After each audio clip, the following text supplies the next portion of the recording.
Hi, I'm Nicholas Wilson and I have founded Corruption UK org.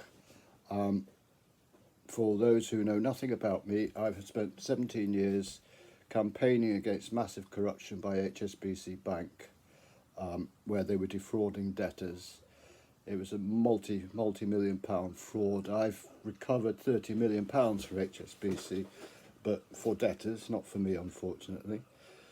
But 17 years of my life has been spent on that, and in the course of that, I had just come across the most extraordinary corruption in the regulators, the Solicitors Regulation Authority, the Financial Conduct Authority, the Legal Services Board, the Serious Fraud Office, the City of London Police, all the way up to Parliament and David Cameron and various other MPs. I've had no support from mainstream media whatsoever. No journalists have helped me. It's ruined my mental health, although I'm now recovering.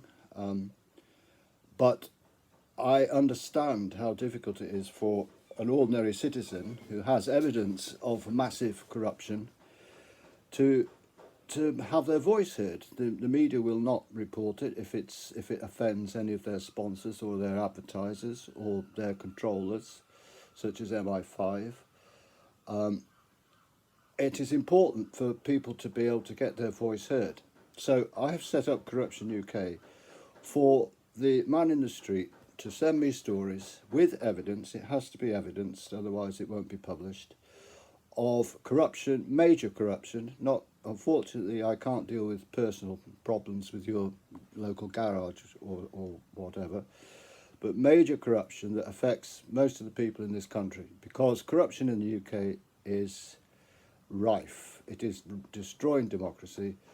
The mafia expert Roberto Saviano says Britain is the most corrupt country in the world, and I agree with him. He doesn't mean that you can give a policeman 50 quid to not charge you.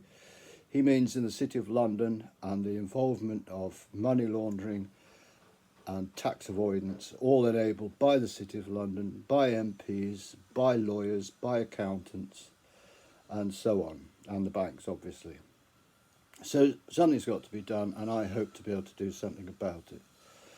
I am compiling a very impressive list of a panel of experts who I will run stories past if I don't fully understand them or if I'm slightly anxious about publishing them.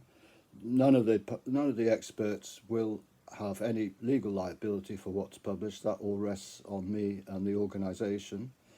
But I'm extremely grateful. I've got some really big names who have agreed to support me in this. That won't associate them with any other people on the panel or me especially. They're all I'm asking them to do, and I hope to be able to pay them an honorarium for doing so, is to just check through an article before it's published. So a lot of very distinguished people have agreed to join the panel. We will be totally transparent. We will hide nothing. Our funding will be entirely from the public, and each month I will publish a list of income and outgoings. I'm so transparent that I make it clear on my website I hope to earn a living from this. I've been on benefits for many years, partly through my depression, but partly because I haven't been able to find work because I'm a whistleblower. So I've made it quite clear that if the finances allow it, I will pay myself the national minimum wage of £30,000, but that won't happen unless there are sufficient funds. The first call on all monies received will be to maintain the site. I also have a filmmaker on board who will be doing interviews with people and making short films about the stories. It will also be a repository for the stories that are in the media that have already been covered mostly by investigative journalists who are not in the mainstream media.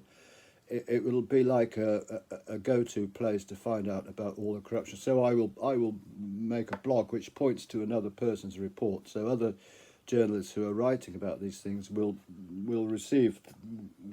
have their stories promoted through my website. But mainly, we hope to produce exclusive stories which none of the other journalists will touch for various reasons. I'm not afraid of lawyers. I'm not afraid of banks. I'm not afraid of anybody, having fought them for many, many years and achieved some success.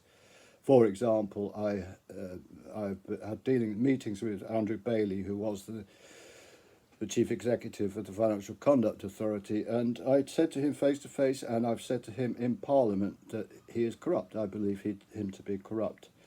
I'm not afraid of these people, and I will speak out, and I will allow you to speak out through me. I will take the risk of being sued. So send your stories in, make donations if you're able to. Understand if it's difficult, as it is for many people at the moment. But let's get this going. I'm hoping it will make a change. Thank you.